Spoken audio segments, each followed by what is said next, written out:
Ya tamari barattoota keenya harroonni barannu ABCD dha. ABCD. Akkuma ana ijoollee jalaa jettanii ABCD EFGH IJKL MNOP QRST UVW XYZ تكررنا سني ديبيا A B C D E F G H I J K L M N O P Q R S T U V W X Y Z Y Z X Y Z Y Z akkuma nan je kana jala jettan tamaarii teenya jajjabaadhaa akkuma nan jetti qalbiin dhaggeeffadhaa na jala jaa. A, B, C, D, E, F, G, H, I, J, K, L, M, N, O, P, Q, R, S, T, U, V, W, X, Y, Z, A, B, C, D, F, E, A, B, C, D, A, B, C, D, E, A, B, C, D, I, F, G, H, I, J, K, L, M, N, O, P, Q, R, S, T,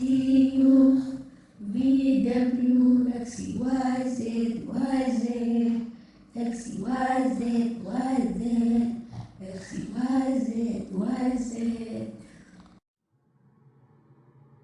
halam barattoota fayyaa akkam nagayaa fayyaa jirtanii har'a barnooti nuti barachuu deemnu barnoota waa'ee jaalalaati. Jaalala takkaffaa gizee namni walitti dhiiraa takkaa fi dhagaan takka wal bira dhuftuuf duraan nagayaa fayyaa wal gaafattee achi booda ija keessa osoo bitaa fi mirgaa hin sossoone ija keessa wal ilaalanii achi booddee wal baratu ati eessatti dhalattee ati yoo eessatti dhalattee jarri wal baratu achi booda maqaa isaanii wal baratu yoo daree keessatti kan wal baratu taate kursii tokko waliin godhatanii hojii manaa waliin dalagu kitaaba waliin fudhatu haala saniin wal barachuudhaaf walitti adeemu akkasuma akkasi ijoollee ta'e. Ani akka mataa fayyaatti Siraaj maqaan kiyya Siraajin jedhama. Nuti waa'ee tanaa duraan xiqqeenyaan warra keenya nu barsiisan kan nuun jedhan barnoota qofa baradhaa gaafa barnoota fixxanii hojii mootummaa qabattan dhalaan hundi isin jala yaati isinummaan baradhaa barnoota qabadhaa hojii mootummaa qabadhaa barnoota fixaa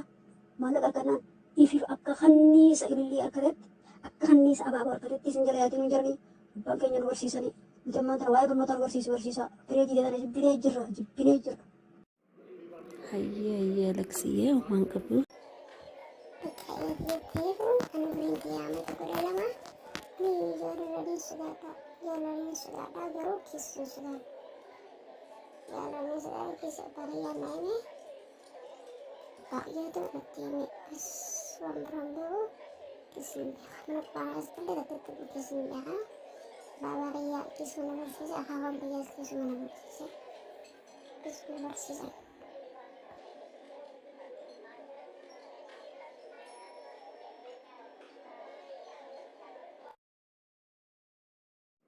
Dhugaasii immoo ani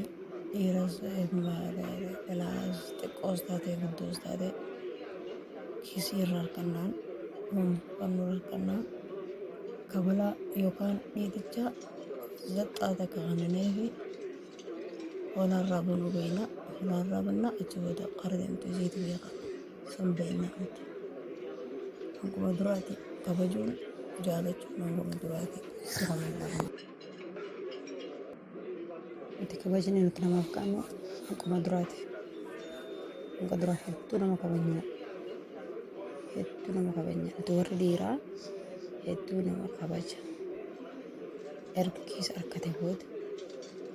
kabalaa takka namaa kannina lama feetus namaaf kannina dhiitichaa feetus namaaf